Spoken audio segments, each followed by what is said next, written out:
Okay, we've got to talk about the Nazca mummies. That's right. Time for another Nazca mummy update. So get in here. This is Jack with Cosmic Road. I talk about UFOs and the paranormal. Please hit like and subscribe and let me know what you think in the comments below. Okay, to start with, Danny Sheehan is talking about the Nazca mummies. I love it. You know, Danny Sheehan is one step removed from David Grush and Lou Elizondo. So let's see what Danny has to say. About the Nazca mummies or the Nazca mummies, the Mexican. Do you have any thoughts on the, legitimacy of that? Well, I've talked to Jaime a number of times about this. Jaime Maussan is the one kind of leading forward on this thing, and he is personally convinced that these are non-human. He has made a presentation to the government down in Mexico about this. They're getting set to make an argument to the government of Ecuador. So I'm in conversation with him about this. I'm perfectly. What I keep saying to him is, so what? I mean, what's your point? Unless you're willing to be able to show that these are extraterrestrial. I mean, what if you've only discovered some missing link somewhere? I mean, which is not to to dismiss that as unimportant, but if you've discovered a biological link somewhere between the species, evolution of our species, that's exciting, it's interesting, and all that. But I have not yet been shown the information indicating that it's extraterrestrial. That but they've got like 13 or 14 at least of these bodies. It's not just one that has been artificially manufactured in some way. And there's some elements about this that are absolutely extraordinary. They've done MIAs, MIAs or MIEs or whatever they are, MRIs of their bodies. MRIs, yeah, they've done MRIs, and they have found inside one of them, a female, that there are eggs in her that they've been able to go look inside of that actually have organic matter inside them. And what are you going to do? So it's clearly some kind of an organic being. It's not some fake dummy of some kind, and that there's 13 or 14 of them. So there's all kinds of different examinations that have been conducted. And Jaime Maussan is perfectly willing, in fact, desirous of having full-scale scientific, objective examination of these particular bodies. And I think that, however, that the fact that they're by where the NASCAR lines are in that general area, that some people may be jumping to conclusions that therefore they must be extraterrestrial. And I haven't made that jump yet. Okay. I haven't concluded they are. I'm leaning toward believing that they're genuine and that they're organic and they're real, but they may just be some kind of extreme weird link between some state of evolutions of our human species. Okay. Well, I don't know about human species, despite whatever small amounts of DNA we share in common with the small guys, maybe. I'm not seeing much of a link. I mean, they've got scales, they've got eggs, their jaws don't move, they got 3 fingers, 3 toes. So I don't know what we have in common, even as far as, being, bred here on Earth or evolving here on Earth. I suppose it's possible they could have evolved here in some independent chain of evolution related to reptiles or birds. But if so, that is a huge gap in our fossil record. Also, we know they're technological, so they would have left technological evidence behind. Maybe buildings even, maybe who knows what, maybe machines. So unless that's one of the things that has been covered up by the UFO control group, which is entirely possible, I suppose. But, I'm really looking at more of an ET explanation for the Nazca beings, an off-world explanation anyway, or, at least non-surface. We're hearing more and more about these subterranean species, potentially, or at least species that are living underground at the moment on Earth. So maybe this is from them, and that's why there's a gap in our fossil record, is because they went underground at some point, or the ETs went underground, and that's where they were created or grew. So I don't know, but I love that Danny is taking these beings seriously and is leaning toward, as he says, thinking of them as biological. As real beings, not as cobbled together dolls. That is huge. That is awesome. And he is speaking about it publicly. If you want to watch the full interview, go check out the Basement Hangout and check out the full interview, and I will link to it below. Meanwhile, let's get back to what he was saying about there being not just 1 or 2 bodies, but many bodies. Because that is what Jaime Maussan is saying. On the Japanese show Urban Legends, Mason just revealed that there are 30 bodies in 7 different species known so far. 7 different species. Jaime, what you got for us? I want to see these 7 different species. We've seen a few different kinds. We've seen the little guys that we're all familiar with. We've seen Maria. We know of the 3 of the big hands that seem to have belonged to much larger beings, maybe even 3-meter tall giant beings of some sort, pterodactyl beings.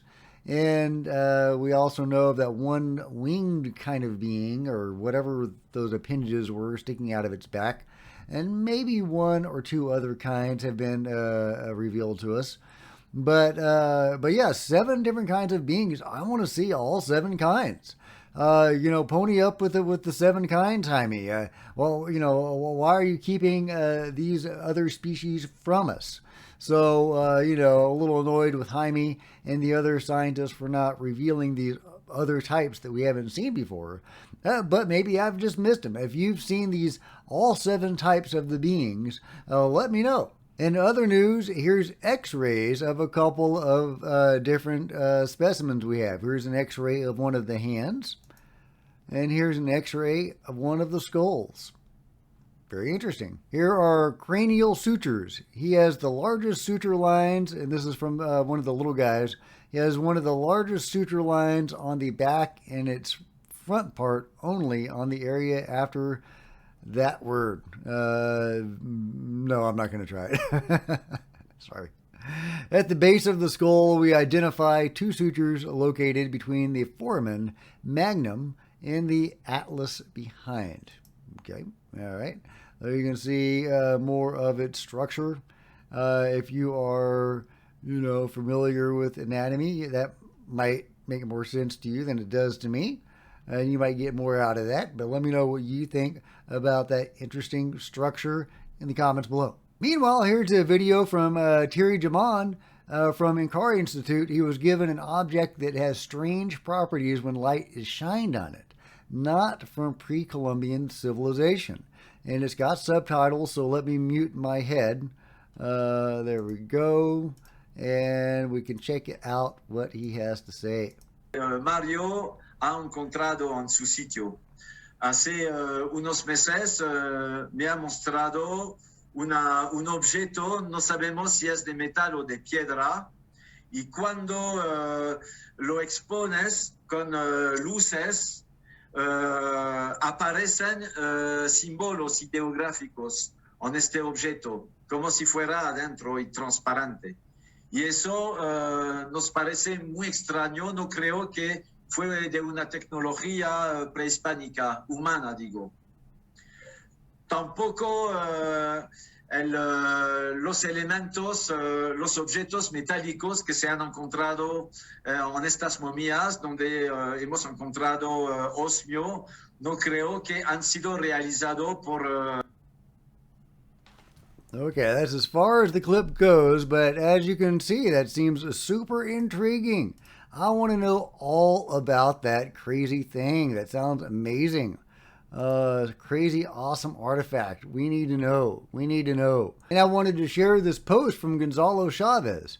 He says, I want to emphasize on the importance of this interview that Jose Mantilla, I'm probably mispronouncing that, with the help of Jaime Mason, did with the university director of the University of Ica Gonzaga, Dr. Jorge Marino, who was fired immediately after the ending of the November 7th hearing in Mexico.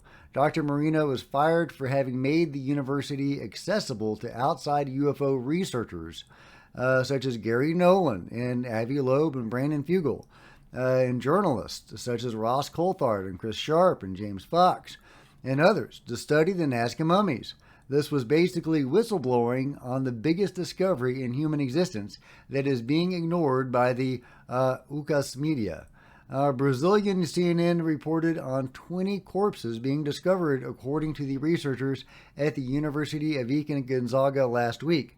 UFO Twitter and major accounts such as Tiny Claus, the UFO Joe, is filled with discussions about archaeological discoveries of UAP and non-human evidence, and when presented with that exact evidence, but what it happened in Latin America, I think it's when it happens, it's ignored, diminished, and/or ridiculed. Yet the Miami Mall incident gets shared when real evidence available for outside research is ignored. People having repercussions for releasing evidence on UAP doesn't just happen in the U.S. And this is the interview. Una situación anómala. I will let you watch the full interview at your leisure, and I'll link to it below. But yeah, he's got some really good stuff here, saying that was the reason why he was fired, why the university director of the University of Inca Gonzaga, Dr. Jorge Marino, who was one of those 12 medically trained professors that signed the letter at the UFO hearing attesting to the reality of the Nazca beings. And apparently he wasn't fired for signing the letter, but for opening those bodies up to outside research. I want to see some confirmation on that and some corroboration on that. But if that's what happened, if that's why he was fired, well, it makes more sense because those other professors weren't fired. Of course, if he's the director, then maybe he was fired as an example. However, it makes perfect sense if he was opening those bodies up to outside study, and it's such a shame because obviously firing him is going to, curtail others from doing that, and that may be, of course, why he was fired. And here's David Reich, Harvard professor, explains the process of extracting ancient DNA. And I was actually talking to my wife about this. She's a molecular biologist. She's genetically modified stuff before. She knows what she's talking about with genes, and she took a look at that recent paper that was talking about the genetics of the Nazca beings, and she was actually so impressed by it, or curious about it, that she shared it with a friend of hers who's an expert in gene sequencing. And my wife isn't a gene sequencer, so she was really interested to get the perspective of somebody that does gene sequencing. And this lady that does that didn't think they were doing the protocols that they should have been doing, and that she would have done things much differently. And, she thinks there is probably a lot of degradation of the tissue and contamination. And she thinks that there was better protocols that could have been used based on what she's seeing. I don't think she knows all the protocols. I don't know if they've revealed all the protocols they were using. But based on what she's seeing, she doesn't think that the right protocols were utilized to extract the best DNA and get the best results. So if that's true, we definitely need more researchers on this with top quality labs looking at this DNA, because both of them were not dismissive of it. Both of them were taking it seriously, but saying we just need better labs and better methodology in regards to this amazing tissue. And we probably shouldn't be wasting it because every time they use it, they have to destroy some. So they need to be very judicious about what labs they give it to. So hopefully we will get some top quality labs to investigate the mystery of the Nazca mummies very soon, and to get some answers that we really need. My mind often goes back to the Nazca lines.